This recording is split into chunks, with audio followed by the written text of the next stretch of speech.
고린도후서 5장 17절 말씀, 우리 한 목소리로 같이 봉독하겠습니다. 그런즉 누구든지 그리스도 안에 있으면 새로운 피조물이라. 이전 것은 지나갔으니 보라 새 것이 되었도다. 할렐루야. 우리 이 말씀 다시 한번 봉독하겠습니다. 그런즉 누구든지 그리스도 안에 있으면 새로운 피조물이라. 이전 것은 지나갔으니 보라 새 것이 되었도다. 아멘. 여러분은 우리 사람의 몸이 영, 혼, 그리고 육으로 되어 있다는 것을 알고 계실 것입니다. 먼저 육체라고 하는 것은 우리가 눈으로 보이는 것, 뼈, 살, 피 이런 것들을 얘기하겠고, 혼이라고 하는 것은 우리가 알고 있는 지정의, 지식, 감정, 의지 이런 것들을 포함하는 것이죠. 그러나 우리 인간은 영이라고 하는 것이 있습니다. 이 영은 육체와 혼과는 조금 다릅니다. 영은 육체보다도 더 근본적인 것이요, 혼보다도 더 근본적인 것입니다. 그리고 이 영이라고 하는 것은 하나님과의 접촉점입니다. 그래서 많은 사람들이 육체로 하나님을 접촉하려고 하고 감정과 의지, 지식으로 접촉하려고 하지만 그것도 중요하지만 사실은 실질적인 접촉점은 바로 영의 영역이라고 하는 것을 우리가 알아야 됩니다. 인간이 신과 합하는, 인간이 신과 만나는 그러한 영역이 바로 영이기에, 이 영이라고 하는 것은 인간의 지식도 뛰어넘고 인간의 감정도 뛰어넘고 인간의 모든 육체적인 것하고도 뛰어넘습니다. 이 영은 초자연적인 역사도 일어납니다. 슬퍼하고 절망되었던 사람, 감정적으로 너무나 힘들고 낙담되었던 사람, 이런 사람들이 영으로부터 나오는 기쁨을 맛볼 수 있게 되는 것이죠. 세상이 줄 수 없는 평안, 이 뜻은 분명히 이 환경이나 이런 것들은 평안해질 수가 없는데, 영이 발달된 사람, 영으로 하나님께 계속 나아갔던 사람은 이 환경하고 상관없이 영에서부터 평안함이 넘쳐난다는 것입니다. 너희 배에서 생수의 강이 넘쳐나리라. 그것은 바로 이 환경하고 상관없이 내 영에서부터 평안함이 넘쳐난다는 것이죠. 또 상황하고 상관없이 내 영에서부터 기쁨이 넘쳐난다는 것이지요.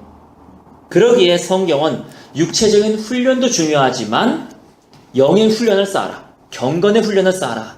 이는 내생에도 유익하고 금생에도 유익하고 내생에도 유익하리라.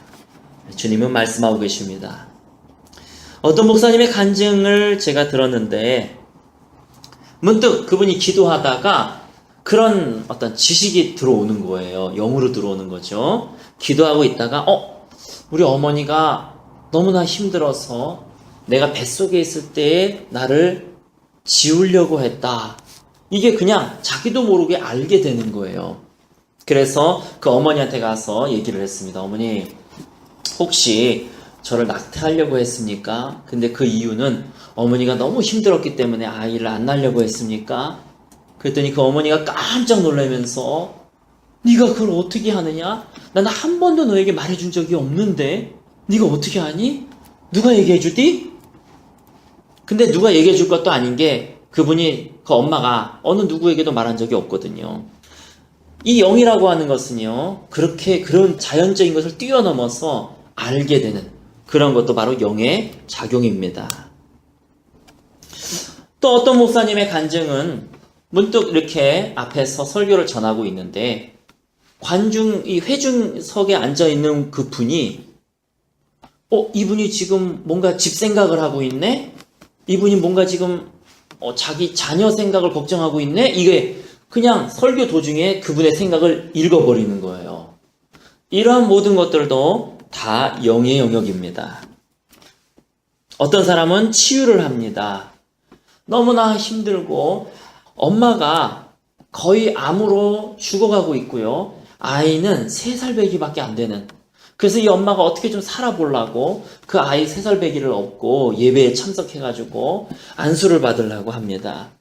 그런데 그 목사님이 손을 탁 얹자 이 어머니가 갑자기 자기가 암이 고쳐졌다는 걸 자기가 아는 거예요.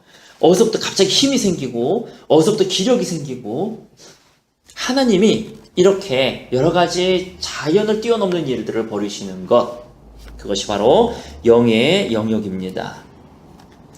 요한복음 10장 10절에 요한복음 10장 10절에 우리가 잘 아는 말씀이 있는데 도적이 오는 것은 도적질하고 죽이고 멸망시키는 것뿐이요 내가 온 것은 영으로 생명을 얻게 하고 더 풍성히 얻게 하려는 것이라. 우리가 이 구절을 잘 보면은 예수님께서 오신 이유를 두 가지로 말씀하고 있습니다. 영으로 생명을 얻게 한다. 즉 우리를 구원시키려고 한다. 근데 여기서 끝나는 게 아니죠. 예수님이 이 땅에 오신 이유가 우리를 단지 영으로 생명을 얻게만 하고 즉 구원을 얻게만 하신다면 예수님이 오신 것의 반밖에는 행한 것이 아닙니다. 두 번째 나머지가 있는데 더 풍성하게 얻게 하려는 것이다. 이렇게 성경은 말씀하고 있습니다.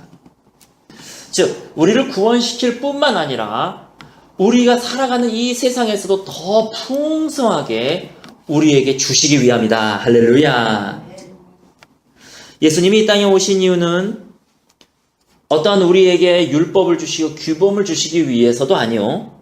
또 어려운 사람을 구제하기 위해서도 아니요. 심지어 제자를 세우려고 하는 것도 일차적인 목적이 아닙니다. 물론 이런 것들 구제사역, 제자 세우고 이런 것들 다 중요하지만 예수님이 일차적으로 이 땅에 오신 이유가 가장 대표적인 이유가 두 가지인데 첫 번째가 바로 구원을 얻게 하고 두 번째 구원받은 자들을 더 풍성하게 해주시기 위해서 이 땅에 오셨다는 것입니다. 그렇기 때문에 내가 만약 구원받았지만은 내 삶에 있어서 뭔가 풍성하지 않은 것 같아. 즉 하나님의 자녀로서 무언가를 내가 누리지 못하는 것 같다. 세상의 지배를 계속 받는 것 같다. 이렇다면 나는 지금 예수님이 주시는 풍성함을 누리지 못하고 있다는 것이죠. 우리의 삶은 어떻습니까? 우리는 어떤 모습으로 지금 살아가고 있습니까? 세상에 질질 끌려다니지는 않습니까? 세상이 크게 보이고 나는 작게 보이지 않습니까? 맨날 근심과 걱정과 염려 속에서 우리는 살아가고 있지는 않습니까? 우리는 정신이 궁핍하게 살지는 않습니까? 내가 하루에 몇 번이나 웃고 내가 하루에 몇 번이나 행복하다라고 느끼고 내가 하루에 몇 번이나 기쁘다고 느낍니까? 과연 나는 이러한 영적인 풍성함을 얻고 살아가는 것이겠습니까? 이것을 놓치고 살아간다면 예수님이 이 땅에 오신 것의 반밖에는 우리는 얻은 것이 없다는 것입니다. 오늘 고린도후서 5장 17절 말씀을 우리 다시 한번 볼까요? 누구든지 그리스도 안에 있으면 새로운 피조물이라. 이전 것은 지나갔으니 보라 새 것이 되었도다. 거듭났다는 것이 무엇입니까? 거듭난 것은 변화되는 것과는 좀 다릅니다. 즉 거듭났다는 것은요 완전히 내가 새 것으로 다시 태어났다는 것을 얘기합니다. 다시 태어나는 것이지 뭔가 남자가 여자로 변하든지 이렇게 변하는 것이 아니라 아예 새로운 생명이 생겨나고 새로운 본질로 태어났다는 것을 얘기합니다. 그래서 누구든지 그리스도 안에 있으면 새로운 피조물로 되는 것이지요. 이 거듭났다는 것은 새로운 피조물이 되었다. 이것은 내 본질 자체가 완전히 교체되었다. 그래서 새 것이 되었다. 이렇게 말하고 있는 것입니다. 무엇이 새 것이 되었을까요? 우리 육체가 새 것이 되었을까요? 우리가 예수님 믿고 구원받으면 육체가 바뀌나요? 아니죠. 그러면 우리의 감정이 바뀌나요? 예수님 믿고 구원받으면? 바뀌어요. 우리의 의지도 바뀌고 우리의 생각도 분명히 가치관도 바뀝니다. 그러나 그 이전에 바뀌는 것이 있기 때문에 그게 덩달아 바뀌는 것이죠. 무엇이 바뀌냐면 우리의 영이 완전히 새 것으로 교체되어진다. 할렐루야. 우리의 영이 완전히 새 것으로 교체되기 때문에 그 영향을 받아서 내 감정도 변하고 내 가치관도 변하고 내 삶이 변하는 것이죠. 우리의 영은 완전히 새 것이 되었습니다. 영이 무엇인가라고 얘기했을 때 육체보다도 더 근본적인 것이요, 혼보다도 더 근본적인 것이요, 우리의 초자연을 뛰어넘는 것이 바로 영이다. 주님과의 접촉점이 영이다. 근데 이 영이 완전히 새 것으로 변했다는 것입니다. 이제 혼을 지배할 수가 있고요, 내 생각을 지배할 수 있고, 내 감정을 지배할 수 있고, 내 육체를 지배할 수 있는 것, 이렇게 영이 바뀌었다는 것이지요. 이것이 바로 거듭남입니다. 그리스도인들과 비그리스도인과는 완전히 다른 점입니다. 여러분, 그거 아십니까? 우리가 하나님과 같은 계급이란, 같은 그룹이라는 것. 이 그룹이란 말이 학교에서 말하는 클래스, 반이란 뜻인데 1반, 2반 할 때 반. 우리는 하나님과 같은 동창, 같은 반이란 뜻이에요.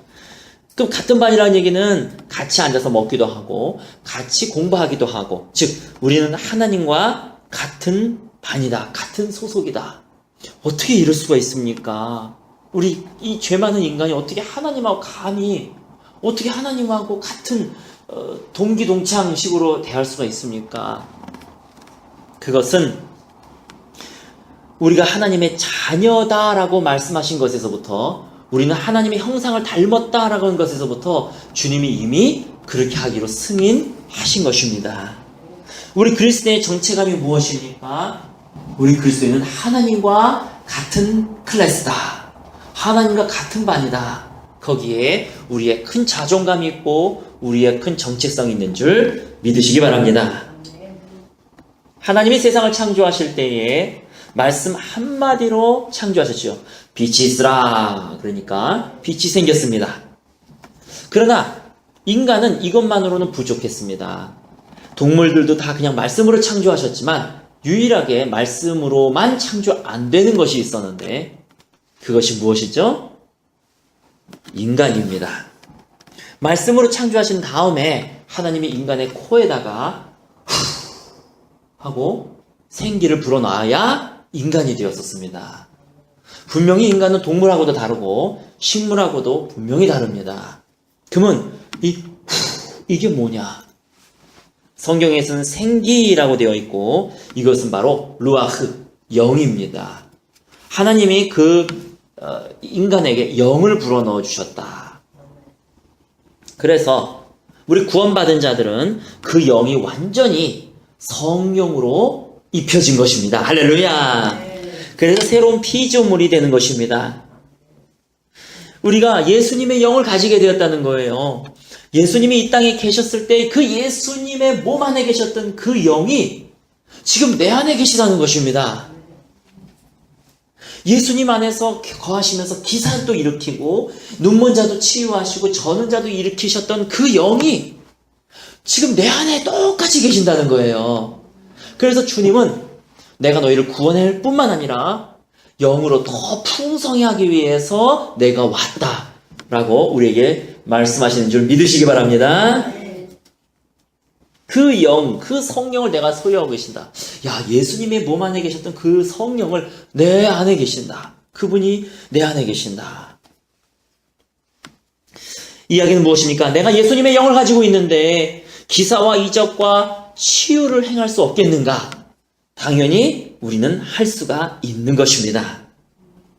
왜냐하면 기사, 표적과 이적, 병든 자를 고치고 이렇게 세우고 하는 것은 영의 영역이기 때문에 내가 영이 바뀌었으면은 우리가 할 수 있다는 것입니다. 할렐루야.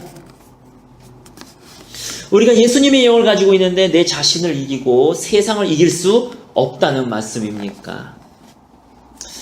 우리는 많은 그런 주변적인 것에 관심을 많이 갖는 경우들이 있습니다. 우리가 영의 영역을 다룬다기보다는 또 어떤 교회들은 세상에서 살아가는 방식을 가르치기도 하고 또 행위에 대한 설교를 하기도 합니다. 이런 설교들도 중요하지만 사실은 이런 설교들은 혼의 영역에 속한 것이죠. 세상을 이길 힘은 영에 있는데 어떻게 세상을 이기는가 하고 혼적인 것만 가리킨다는 거예요. 제가 외로움이라고 하는 설교를 들어본 적이 있는데 아마 제가 주일 예배 시간에도 한번 언급을 했습니다. 그 외로움을 어떻게 극복하는가 이런 설교였는데 제가 그 설교를 보니까 유명한 목사님이고 누구다라고 얘기하면 금방 알 수 있는 목사님인데 첫째 극복하는 방법 가만히 있지 마십시오. 뭔가 하십시오. 둘째 외로움과 이 우울을 극복하는 방법 나를 힘들게 하고 어렵게 했던 사람들을 용서하십시오. 셋째 이렇게 얘기하시더라고요. 근데 맞는 말씀입니다. 성경적이고 다 맞지만은 사실은 뭔가 해야 되고 용서하고 하는 것은 혼의 영역이라는 것이죠. 왜 외로움이 있고 우리에게 왜 고독감이 있습니까? 하나님이 채워줘야 될 영역이 있는데 그것을 내가 하나님을 찾아서 그 부분을 채워야지 되는데 자꾸 나는 하나님을 찾지 않고 드라마를 보고 술을 마시고 담배를 피고 하니까 그 외로움이 계속 남아있지 않습니까? 그러면 실제적으로 이 외로움을 극복하는 가장 근본적인 방법은 무엇입니까?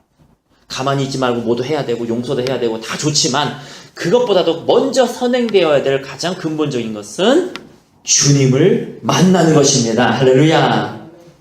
주님으로부터 내가 체험받는 것입니다. 그래야 이 외로움이 극복될 수가 있는 것입니다.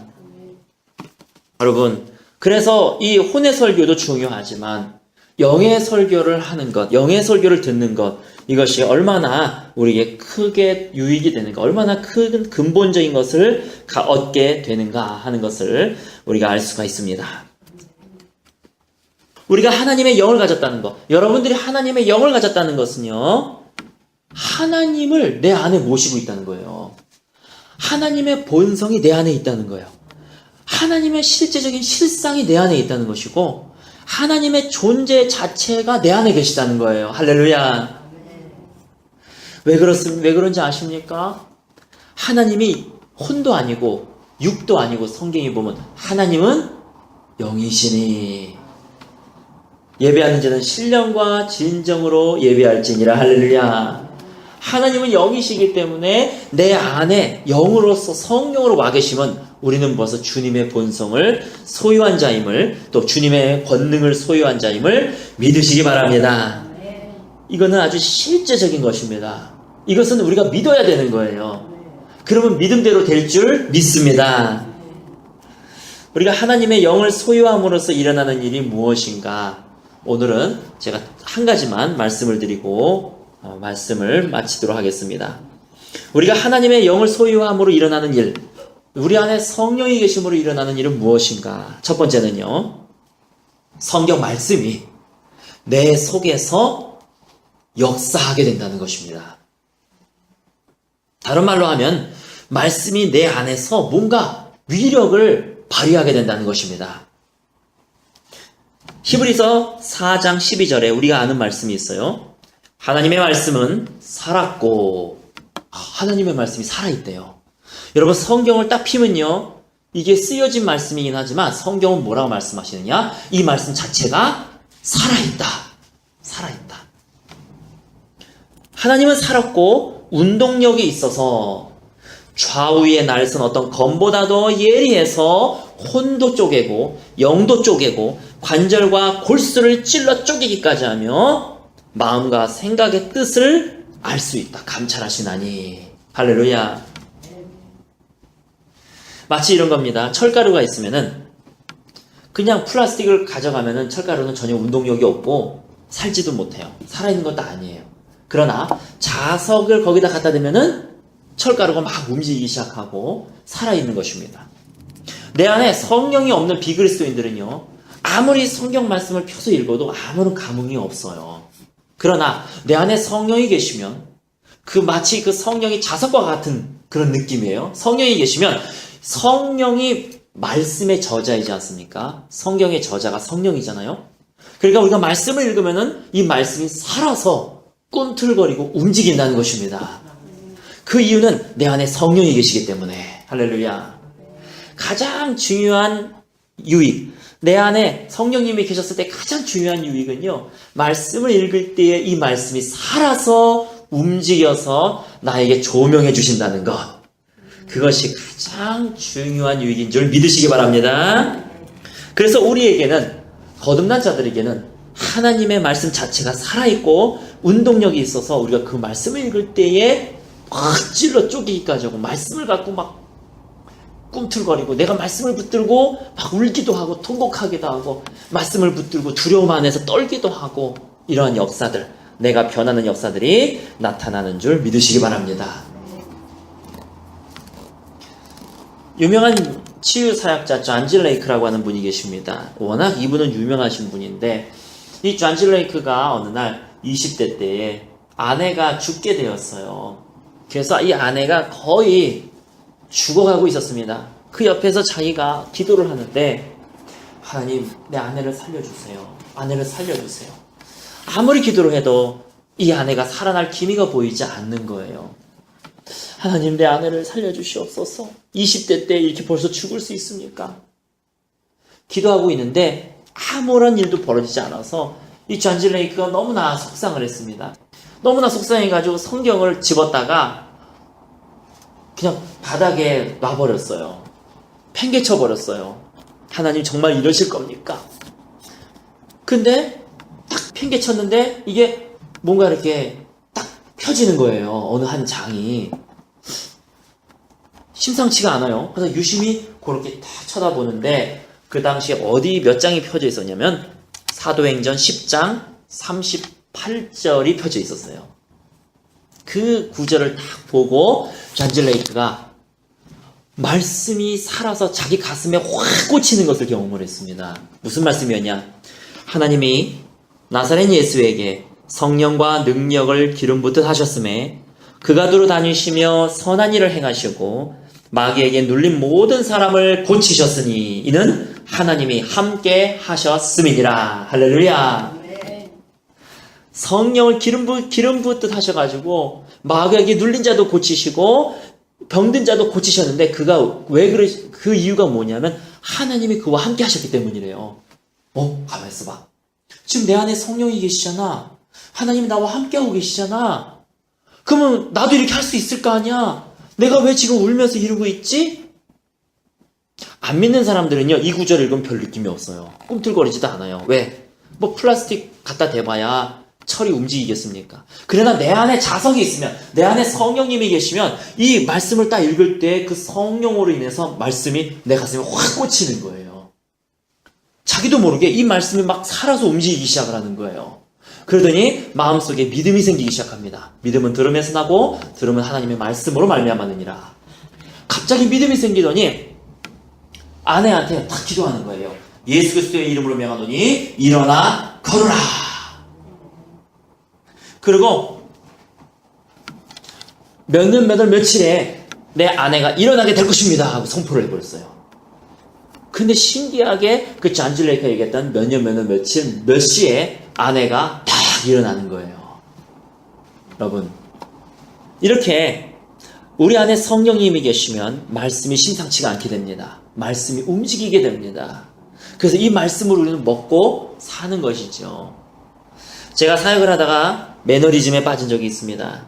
맨날 똑같은 사역인 것 같고 심지어는 사역이 점점 어려워지는 것 같고 이게 뭔가 정말 내가 사역을 내려놓아야 되겠다. 내려놓고 싶다. 나는 목사직을 그만둬야 되겠다. 이런 생각까지도 내 마음속에 실망이 있고 좌절이 있고 했을 때가 있었습니다. 그때 제가 성경을 읽다가 히브리서 말씀을 보게 되었는데 히브리서 10장 39절 말씀이었었어요. 우리는 뒤로 물러가 침륜에 빠질 자가 아니오 오직 영혼을 구원함에 이르는 믿음을 가진 자니라. 내 자신을 잘 보니까 뒤로 물러가 침륜에 빠지고 있더라고요. 내가 내 스스로. 왜 사역이 안 클까? 왜 사역은 점점 어려워질까? 왜 나는 능력이 없을까? 이렇게 해서 뒤로 점점 내가 침륜에 빠지고 있는 내 모습을 발견을 했습니다. 근데 성경이 명확하게 우리는 뒤로 물러가 침륜에 빠질 자가 아니요 오직 영혼을 구원함에 이르는 믿음을 가진 자니라. 우리는 벌써 믿음을 가졌다라고 성경은 말씀하고 있는 것입니다. 근데 이 말씀이 범상치 않은 거예요. 내 마음속에서 갑자기 확신을 주는 거예요. 아, 나는 믿음을 가졌다. 나는 영혼을 구원할 수 있는 믿음을 가졌다. 여러분, 그리고 그 앞절에 보면 이런 말씀이 쓰여져 있습니다. 제가 세번역으로 읽어드릴게요. 그 앞절에 보면 여러분은 때로는 모욕과 환난을 당하며 구경거리가 되기도 하고 또 그런 처지에 놓인 사람들의 동반자가 되기도 하였습니다. 여러분, 실상 감옥에 갇힌 사람들과 고통을 함께 나누었고 또한 자기 소유를 빼앗기는 일이 있었어도 그보다 더 좋고 더 영원한 재산이 있다는 것을 알고 그러한 일을 기쁘게 당하였습니다. 그러므로 여러분의 확신을 버리지 마십시오. 그 확신에는 큰 상이 달려 있습니다. 여러분이 하나님의 뜻을 행하고 나서 그 약속해 주신 것을 받으려면 인내가 필요합니다. 제가 성경을 읽는 겁니다. 이제 아주 조금만 있으면 오실 분이 오실 것인데 지체하지 않으실 것입니다. 나의 의인은 믿음으로 살 것이다. 그가 뒤로 물러서면 나의 마음이 그를 기뻐하지 않을 것이다. 즉 뒤로 물러서면 예수님이 기뻐하지 않을 것이다. 그 다음에 나오는 구절이 그러기에 우리는 뒤로 물러가 침륜에 빠질 자가 아니요 오직 영혼을 구원함에 이르는 믿음을 가진 자니라. 그 당시 제 이야기를 그대로 하고 있는 거예요. 빼앗겼느냐? 어려우냐? 모욕당했느냐? 낙심하지 말아라. 저 하늘의 상이 크다.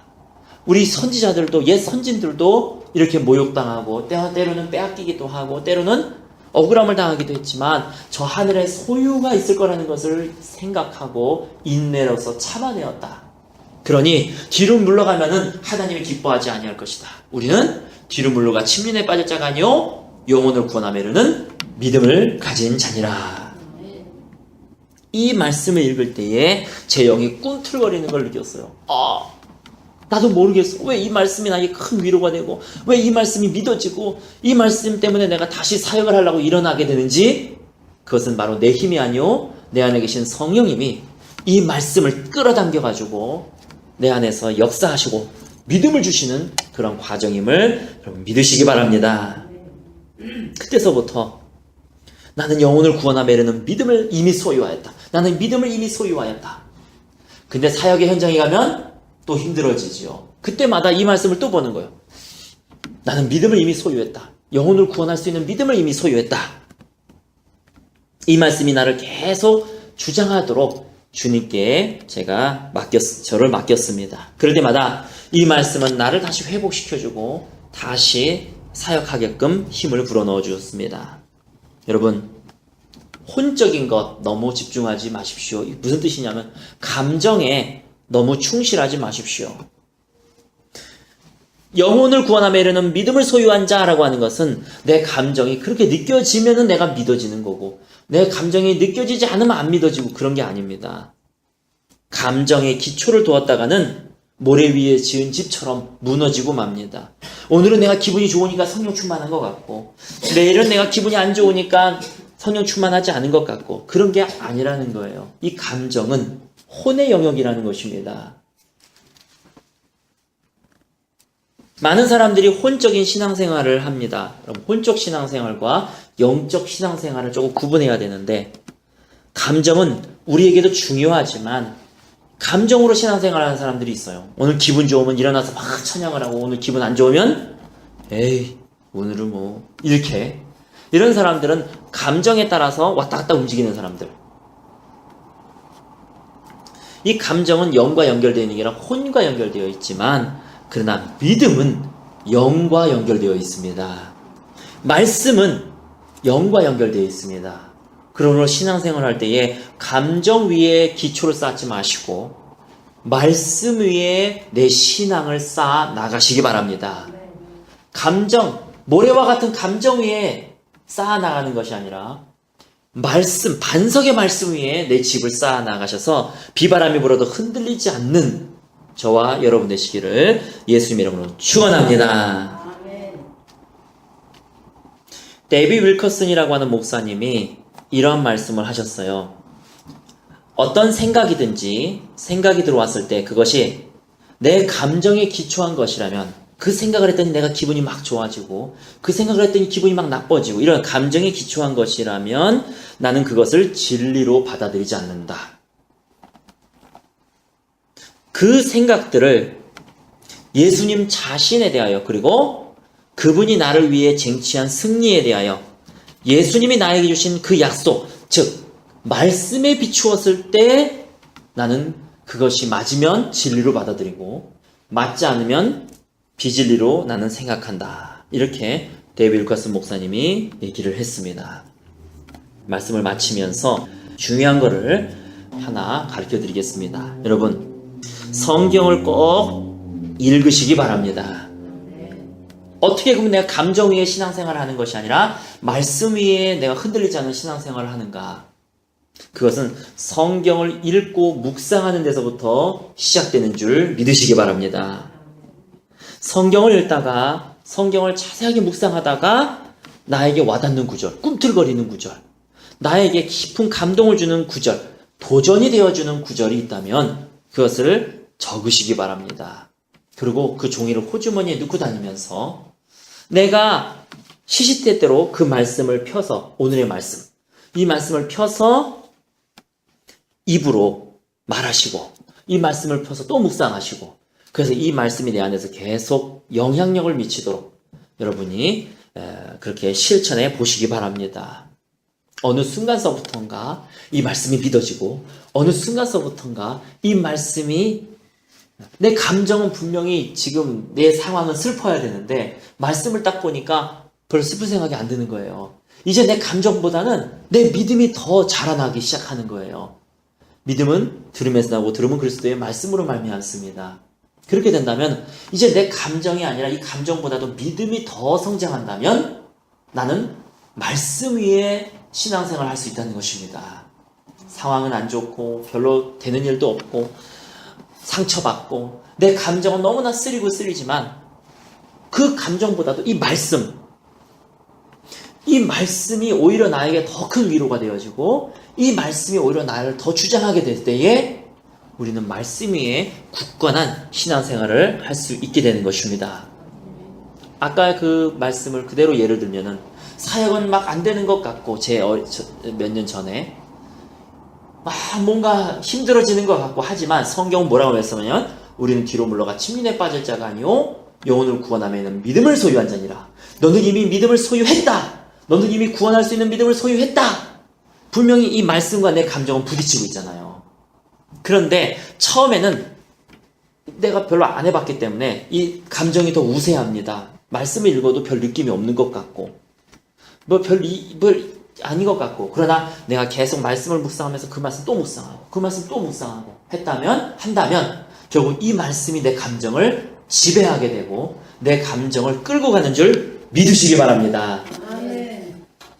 말씀은 영의 영역이, 이 영의 영역이 감정, 혼의 영역을 지배하기 때문입니다. 그것이 바로 우리 그리스도인의 특권이요. 이것은 너무나 놀라운 일이고, 이것은 너무나 흥미롭고, 이건 너무나 풍성한 삶입니다. 이 세상을 싸워서 승리할 수 있는 힘도 바로 이 말씀으로부터 나오는 것. 요한일서 5장 4절, 대저 하나님께로 난 자마다 세상을 이기었느니 세상을 이길 이김은 이것이니 우리의 믿음이니라. 여러분, 오늘서부터 말씀을 묵상하시고 말씀을 보심으로 인하여서, 또 계속 그 말씀 속에 거하심으로 인하여서 믿음으로 승리하시는 저와 여러분 되시기를 예수님의 이름으로 축원합니다. 같이 기도하시겠습니다.